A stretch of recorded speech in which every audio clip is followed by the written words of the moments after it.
जळगाव जिल्ह्यातील मुक्ताईनगर येथील मनोहर कोल्हाडी सहकारी उपसा सिंचन योजनेतील मोटार पाईप सहित पाण्याच्या टाकीची चोरी, आमदार एकनाथराव खडसे यांचा आरोप.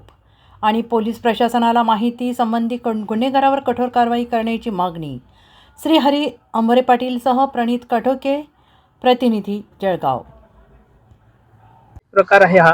या ठिकाणी पूर्वी एक मनोहर कोल्हाडी सहकारी उपसा सिंचन योजना होती. त्या योजनेच्या अंतर्गत या ठिकाणी टाकी, पाईपलाईन, मोटारी वगैरे बसवण्यात आलेल्या होत्या.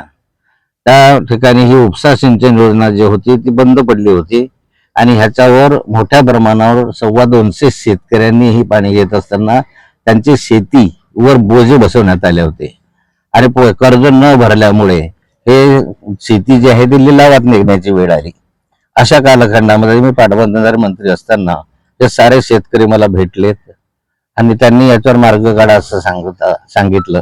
त्या कालखंडामध्ये या उपसा सिंचन योजनेचे 48 कोटी रुपये त्यावेळेस मी सरकारच्या माध्यमातून माफ करून दिले आणि हे सारे शेतकरी मग त्या जप्तीपासून वाचले.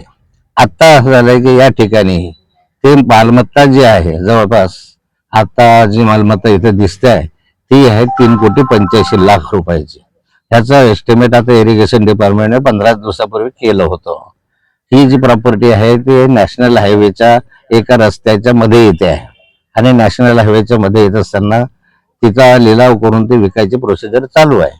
पण असं सगळं होत असताना या ठिकाणी काही लोकांनी या येऊन ही 3,85,00,000 म्हणजे जवळजवळ 4 कोटी रुपयाची मालमत्ता ती पाण्याची टाकी तोडून, तिथले पाईप उचलून, तिथल्या मोटारी उचलून, या मोटारी जवळजवळ 8,000 हॉर्सपॉवरच्या मोटारी आहे.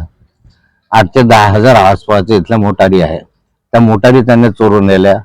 त्या ठिकाणी इथले पाईपलाईन चोरून नेले आणि आता प्रत्यक्ष चोरताना या ठिकाणी मी हजर झालो. मला समजल्यावर माझ्या समोरची चोरी आता चालू आहे. तिथं सगळे JCB आलेले आहे, चोरी चालू आहे. ह्याचं सामान त्यांनी उचलून दुसऱ्या ठिकाणी नेलं. दुसऱ्या ठिकाणी जे सामान गेलेलं आहे त्याची पण इथली माहिती आहे.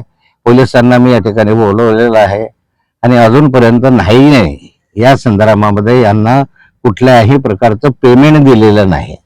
म्हणजे ही उपसा सिंचन योजना जी आहे ती इरिगेशन डिपार्टमेंटच्या ताब्यामध्ये आहे आणि त्यांची संमती न घेता, कुठलाही पेमेंट न करता, कुठलाही लिलाव न करता या ठिकाणी ही चोरी जी चालू आहे या चोरीचा तपास केला पाहिजे, गुन्हेगारांना अटक झाली पाहिजे म्हणून पोलिसांकडे मी रिक्वेस्ट केलेली आहे.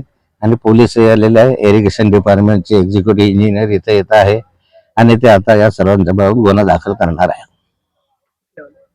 आता हे